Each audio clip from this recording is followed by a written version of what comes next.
To help look at these differences, I'd like to turn to Mikhail Bakhtin.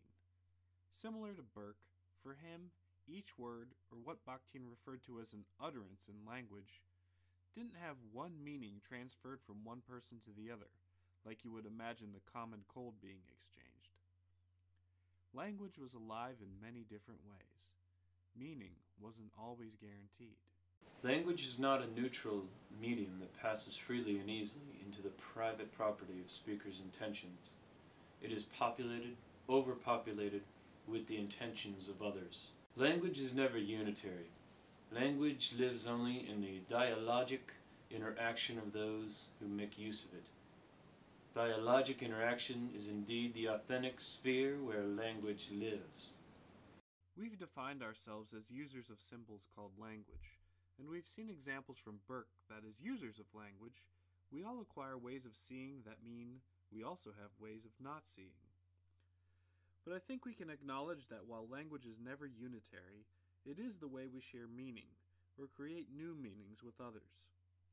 I think Bakhtin offers a unique insight on the nature of each and every word exchanged in dialogue. Every concrete utterance of a speaking subject serves as a point where centrifugal as well as centripetal forces are brought to bear. Let me offer my explanation about what I think Bakhtin is trying to say here. First, the whole centripetal-centrifugal thing. The traditional understanding of centripetal forces is when an object in relation to another object moves towards the center, as when these two come together. And centrifugal forces draw an object away from the center in different ways. Bakhtin borrowed these terms you normally would see in a physics class. In his view, every word we exchange in dialogue was the location where the possible meanings of that word underwent centripetal or centrifugal forces.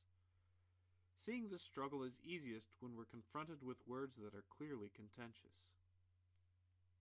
It is a struggle for meaning that is harder to see when it seems the two sides are united. But for Bakhtin, every word, even words where it seemed like all sides are in agreement, have some element of centripetal-centrifugal struggle. Kenneth Burke also saw language use in a similar fashion, which he saw as the use of terms. Basically, there are two kinds of terms. Terms that put things together, and terms that take things apart. Here's a good spot to bring another insight from Burke to help me illustrate centripetal and centrifugal struggle. Burke offered his concept of identification.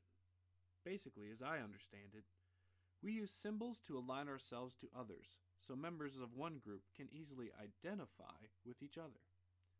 This use of language and symbols can be seen as centripetal action. Two persons may be identified in terms of some principle that share in common an identification that does not deny their distinctness. But with any centripetal force of identification, there is likely a centrifugal aspect. We can never meld completely with the others who use symbols in a similar fashion to us. Because to begin with, identification is, by the same token, though roundabout, to confront the implications of division. By using symbols to identify with others who see things similar to you, means you are, whether conscious or not, separating yourself from those who don't see it that way. Think of it this way. Many of us know that humans need to breathe oxygen to live, but you probably wouldn't need to identify with others that you do so. You would identify with the world over.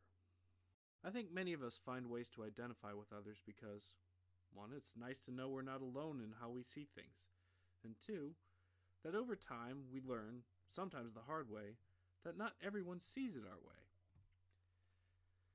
Hence, the centrifugal aspect of identification means that by reinforcing that we see things in a similar way, it means that others don't see it that way.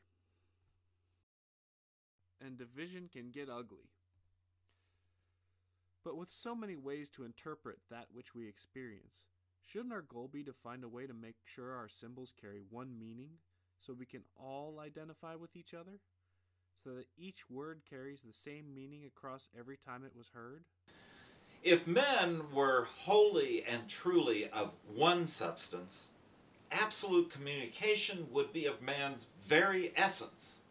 Ah, absolute communication. Many times I've heard just how wonderful the world would be if we all spoke a universal language, shared universal meanings. But would that really be all that great?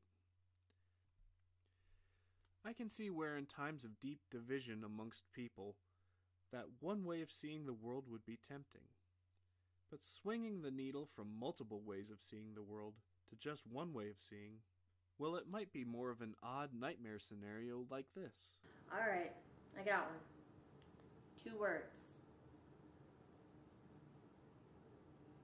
Red-winged blackbird. Correct. Okay, my turn. 2 words. So easy. Sprat Michaels from Poison. I love him. I know.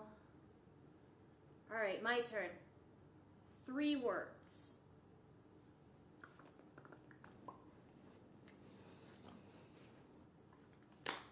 Way easy. Shredded flavored ramen. You know, we've been playing this game for over 3.5 hours. There doesn't seem to be an end in sight. This game would be so much better if we didn't exactly know what the other person was trying to signal. I know. 2 words. Games like charades probably wouldn't exist if we could communicate meaning absolutely.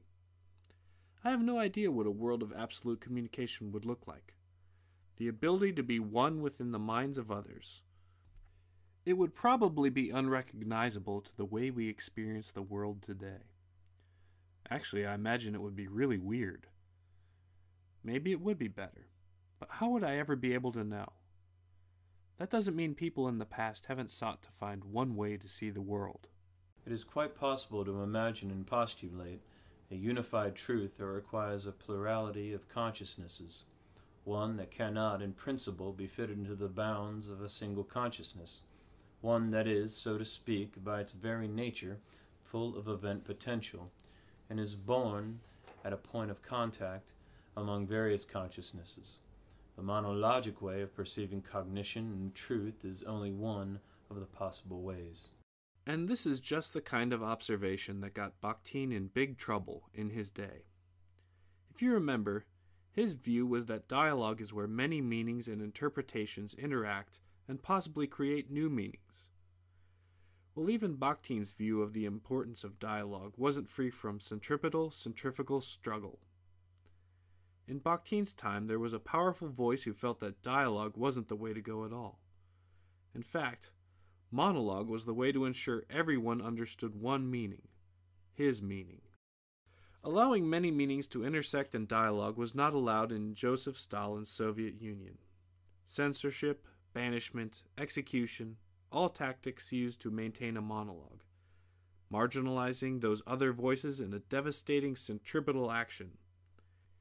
Even members of Stalin's own inner circle who voiced their views were subject to possibly being silenced forever.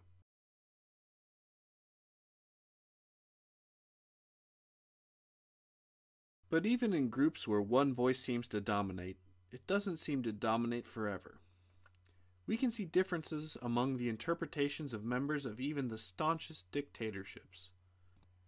One point that I think would help build on this idea is that in Bakhtin's view, the world is forever multivocal, even when it seems like everyone in the group holds the same meaning or interpretation.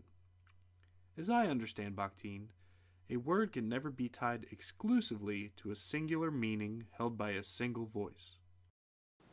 A single voice ends nothing and resolves nothing. 2 voices is the minimum for life, the minimum for existence.